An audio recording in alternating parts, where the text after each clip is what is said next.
Welcome back, Gothamites. This is Derek from Gotham TV Podcast.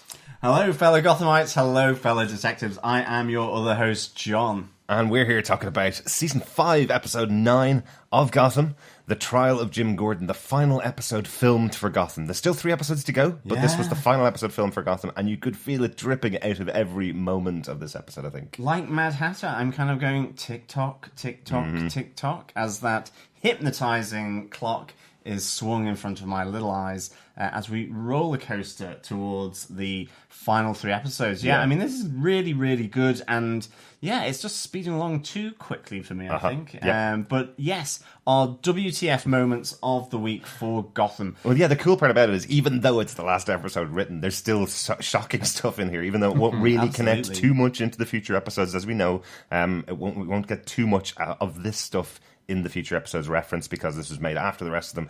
There's definitely some shocking, surprising moments. John, Gothamites, if you want to join us for our full podcast where we talk about all of the moments of this show, all the exciting and interesting stuff that happened, and all of our podcasts, go over to our website at gothamtvpodcast.com, just there, and you can subscribe to the podcast. You can listen to the podcast and listen to all of our interviews if you want to as well. We have done an interview with Andrew Sellon this season, 2 interviews actually, one about the kind of process of bringing one of these episodes to life, last week's episode 8, which Andrew Sellon was in back as Scarface and as the ventriloquist.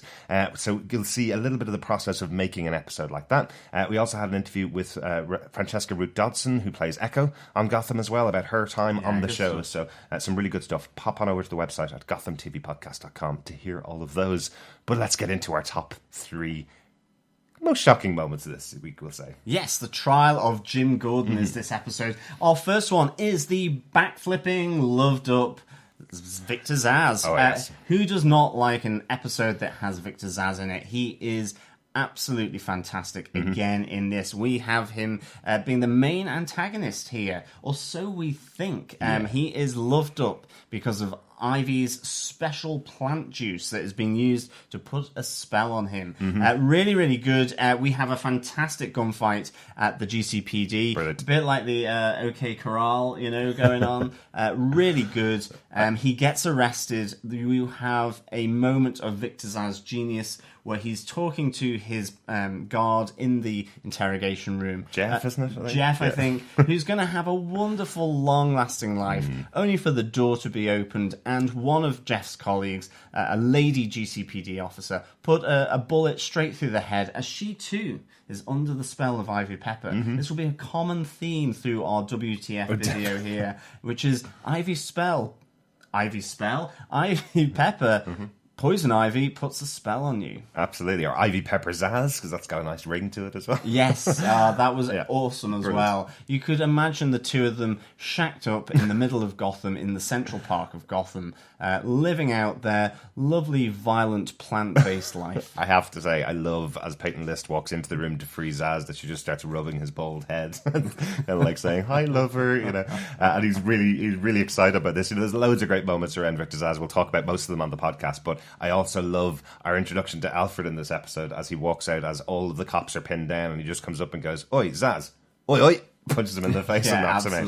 Great, and then kicks him again. No nonsense, Alfred comes in with a right hook. Really cool, but there's a couple of other surprising moments about this as well. Obviously, when Zsazz has everybody pinned down inside the GCPD, and Harvey, who is the star of this show, or one of the big stars of this episode, again, and these 2 extra episodes, a really great moment where he goes off and gets that bomb-proof suit that Enigma had worn a couple episodes ago, and walks back into the station and is shot down by Zsazz.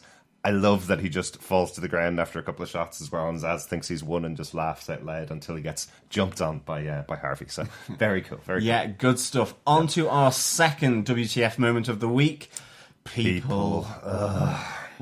Bruce Wayne, David Mazouz, absolutely brilliant with Lucius. Really, really fun moment. I love seeing him play this fun character. I think it's kind of as cool as that one where, remember back in the back when he was in the auction house and he's playing this part of being the billionaire playboy kid kind of thing, and he's talking to Alfred and he puts up his hand for the high five and then gives himself a high five. It's so good. The same kind of moment where he's taking on the personality of Ivy, where he's just wants everybody dead, wants everybody out of his way. So I'm expecting that to be kind of gifted and memed for a while now. Going to be seeing Bruce Wayne going, people, ugh. It's the annoying rich kid persona that he puts on that, knows he's too wealthy, and he just plays it so well. Mm-hmm. I loved this double act. For me, it was almost a little Laurel and Hardy. Yeah. It was funny. It was just a great riff off each other. Really, really like this. I love the fact that, they're in this water treatment plant. Then it's whatever, the eau de toilette or cologne that is sprayed in Lucius's face,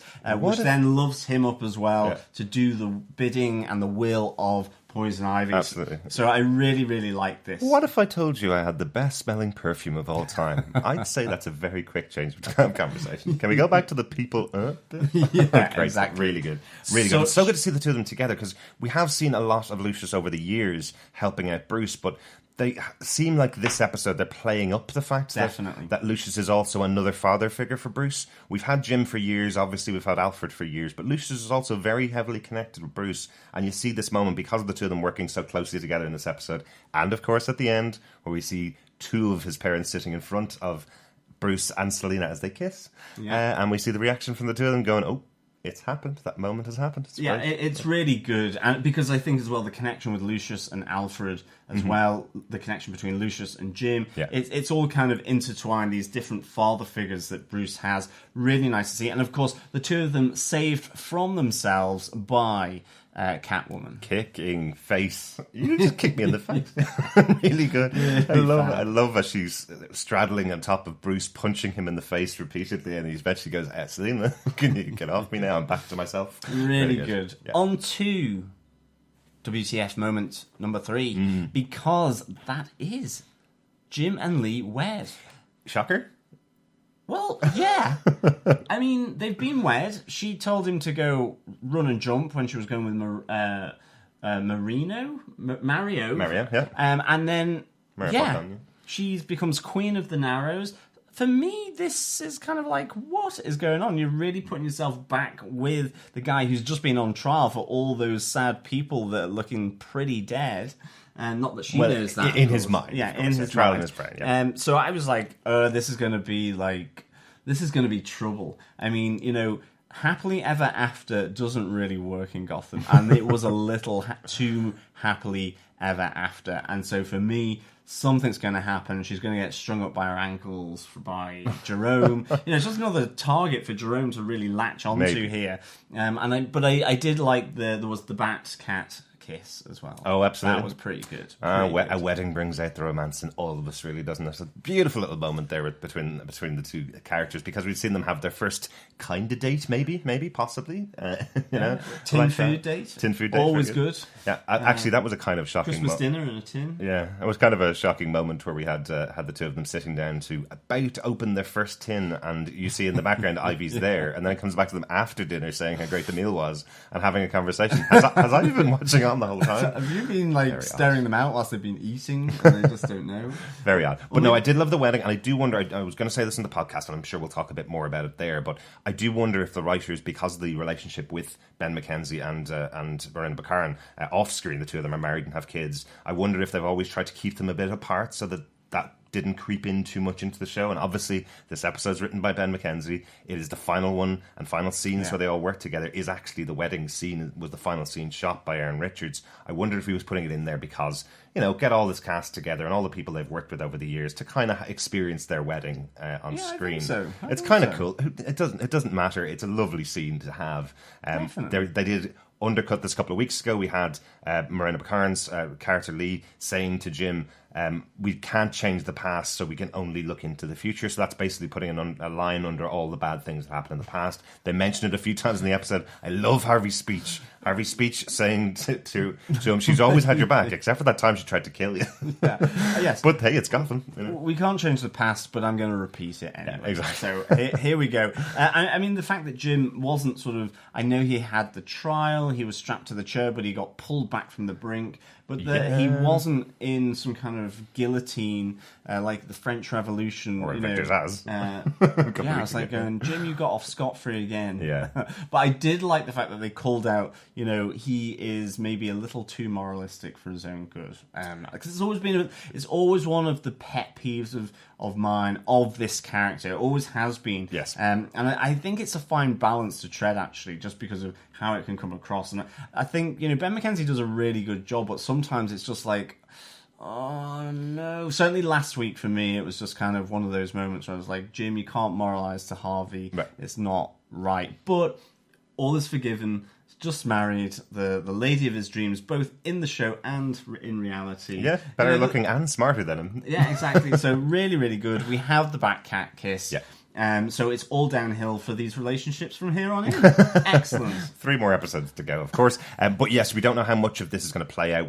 They may get a mention that the two of them have been married. We're not really even too sure about that because, again, everything of this was filmed after all the rest of the episodes, so we're not really too sure. I'm sure they set it all up that they know that the two of them are married by the end of the series. But some great extra characters in there we didn't expect to get, and some great moments. But please come and join us over on our website at gothamtvpodcast.com, where we'll talk all about that and all about all the other stuff that goes on in this episode. Absolutely. And of course, Babs, wasn't invited. So we know woman scorned. But of course, fellow Gothamites, fellow detectives, you're invited over to our full discussion of episode 9 of season 5 of Gotham, the trial of Jim Gordon. Yes. Catch you later. Please RSVP.